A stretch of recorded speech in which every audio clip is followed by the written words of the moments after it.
मूली का ऐसा पराठा खाने के बाद आप एक और खाने पर मजबूर हो जाएंगे क्योंकि इसका हर नवाला क्रंच क्रिस्प और टेस्ट से होगा भरपूर।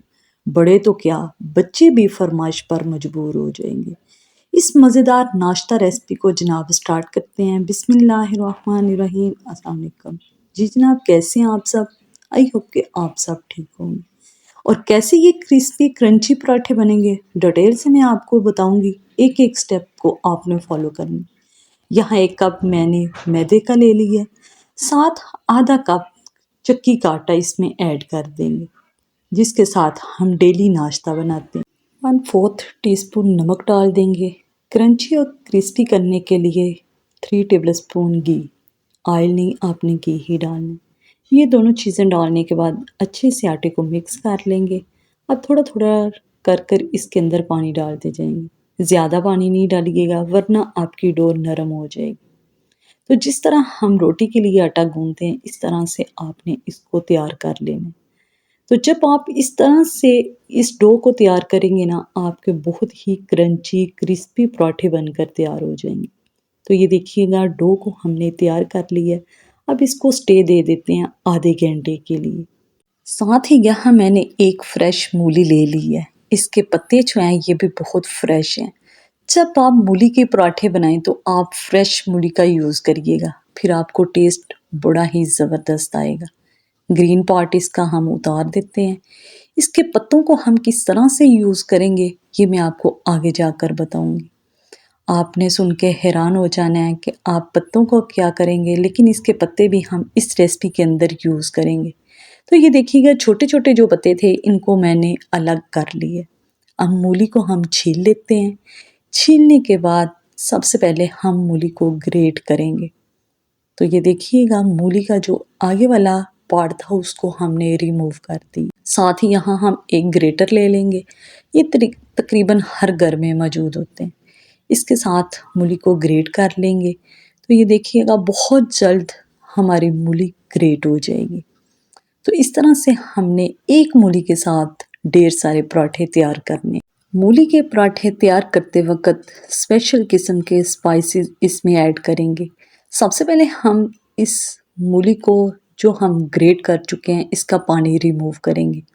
आप हाथ के साथ दबाकर भी इसका पानी रिमूव कर सकते हैं, लेकिन यहाँ मैंने एक मलमल का कपड़ा ले लिया है। ये बहुत ही आसान स्टेप है जो मैंने आपको बता दी है। अगर आप इस स्टेप को फॉलो करेंगे ना तो आपके मूली के पराठे फटेंगे नहीं। तो ये देखिएगा, दबा दबा कर आपने इसको निचोड़ लेना है। यहाँ लेंगे एक बाउल। बाउल के अंदर जो ग्रेट की हुई मूली थी उसको हम ऐड कर देंगे। साथ ही इसके अंदर अब कुछ स्पाइसेस ऐड करते जाएंगे। सबसे पहले हमने जो मूली के पत्ते छोटे छोटे अलग किए हुए थे उनको ब्रीक चॉप कर कर ऐड कर देंगे। एक सब्ज मिर्च, ज़्यादा, यहाँ हम साबुत कुटा हुआ धनिया ऐड कर देंगे। 1 टेबल स्पून इसके अंदर ज़ीरा जाएगा। 1/2 टेबल स्पून हल्दी पाउडर का जाएगा जी। 1/2 tablespoon red chilli. 1/2 tablespoon नमक। और सब्ज धनिया आप दिल खोल कर डाल सकते हैं, जितना आप डालना चाहें आप उतना डाल लीजिए। मुझे हल्दी यहाँ कम लगी थी, मैंने 1/2 टेबल स्पून और ऐड कर दी है। जब हल्दी ज़्यादा ऐड की जाए तो इसकी लुक बड़ी ज़बरदस्त आ जाती है। तो ये देखिएगा, हमारी स्टफिंग बनकर रेडी हो चुकी है। साथ ही यहाँ आटे को हमने स्टे दिया हुआ था। इसके अब हमने छोटे छोटे पेड़े बना लेने हैं। आपने ज़्यादा बड़े पेड़े नहीं बनाने। अगर ज़्यादा बड़े पेड़े बनाएंगे तो आपका पराठा क्रिस्पी और क्रंची नहीं बनेगा। तो ये देखिएगा, इस साइज़ के आपने छोटे छोटे पेड़े बना लेने। हम 2 पोर्शन के अंदर इस पराठे को तैयार करेंगे। तो यहाँ हमारे पेड़े जो हैं ये बनकर तैयार हो चुके हैं। एक पेड़े को उठा इसको डस्ट करते हैं। डस्ट करने के बाद आपने हाथों के साथ इसको फैला लेना। तो ये देखिएगा, एक पीस हमारा रेडी है। इसी तरीके से हम दूसरे पीस को तैयार करेंगे। तो जब आप इस तरह से फिलिंग बनाएंगे ना तो आपके पराठे बिल्कुल भी फटेंगे नहीं। और जो लोग स्टफिंग अच्छे से नहीं बनाते उनके पराठे फट जाते हैं। अब हमने स्टफिंग कितनी देनी है? ज़्यादा स्टफिंग आपने नहीं देनी। 2 टेबल स्पून मैं यहाँ स्टफिंग का दे रही हूँ। आपने साइडों का भी ख़ास ख्याल रखना है कि आपकी स्टफिंग बाहर ना जाए। अब साइडों से हम इसको लॉक कर देते हैं। आपने कोई पानी वगैरह नहीं लगाना, बस इसी तरह से हाथों के साथ आप इसको लॉक करते जाइएगा। तो ये देखिएगा हमारा जो है पराठा बनकर मिनटों के अंदर तैयार हो जाएगा। आप इस तरह से हाथों के साथ इसको थोड़ा-सा प्रेस कर लीजिएगा, साथ-साथ थोड़ा-सा खुशका लगा लीजिएगा। ज़्यादा अगर आप इसको डस्ट करेंगे ना, तो फिर इसका क्रंच ख़त्म हो जाएगा। तो ये देखिएगा हमारा एक पराठा बनकर तैयार है। साथ ही यहाँ मैंने तवे को थोड़ा-सा ग्रीस कर दिया है। ग्रीस करने के बाद ऊपर इसके डाल देंगे। आपने एक साइड से इसको तकरीबन 2 मिनट के लिए पका लेना। साथ ही यहाँ मैं इसको ऑयल लगा रही हूँ। आप घी लगा लीजिएगा, बटर लगा लीजिएगा, ऑयल लगा लीजिएगा, जो आपके पास हो आप उसी के साथ इस पराठे को तैयार कर सकते हैं।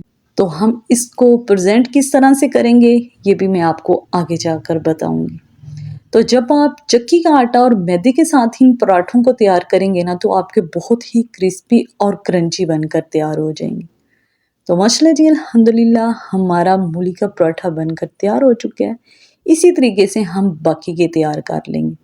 साथ ही यहाँ हमने गरमा-गरम चाय तैयार कर ली है। तो जी जनाब, सुबह-सुबह नाश्ते के साथ गरमा-गरम चाय ना मिले तो यकीन माने नाश्ते का मज़ा ही नहीं आता। तो ये देखिएगा हमारा मूली का पराठा ज़बरदस्त बनकर तैयार हो चुका है। अगर आप इस तरह के यम्मी, सॉफ्ट, क्रिस्पी, क्रंची पराठे खाना चाहते हैं तो आप इस रेसिपी को ज़रूर फ़ॉलो कीजिएगा। और ये देखिएगा इसकी लुक ज़ीरा अलग से नज़र आ रहा है। जो इसके अंदर हमने साबुत धनिया यूज़ किया था उसका भी टेस्ट और खुशबू बड़ी ही ज़बरदस्त आ रही है। हमारे मूली के पराठे बन के तैयार हो चुके हैं। कुछ लोग ये पराठे दही के साथ लेते हैं, सॉस के साथ लेते हैं, लेकिन जब आप चाय के साथ लेंगे ना आपको इसका क्रंच अलग से ही आएगा। आई होप कि आज की वीडियो आपको बहुत ही पसंद आई होगी। अगर वीडियो अच्छी लगी है इसको ज़्यादा से ज़्यादा लाइक और शेयर कीजिएगा और सुबह-सुबह गरमा-गरम मूली के पराठे बनाइएगा और खूब एंजॉय कीजिएगा। अपना और अपनी फैमिली का बहुत सारा ख्याल रखिएगा। मुझे दुआओं में याद रखिएगा। इंशाल्लाह एक नई वीडियो के साथ दोबारा फिर मिलेंगे। तब तक के लिए अल्लाह हाफ़िज़।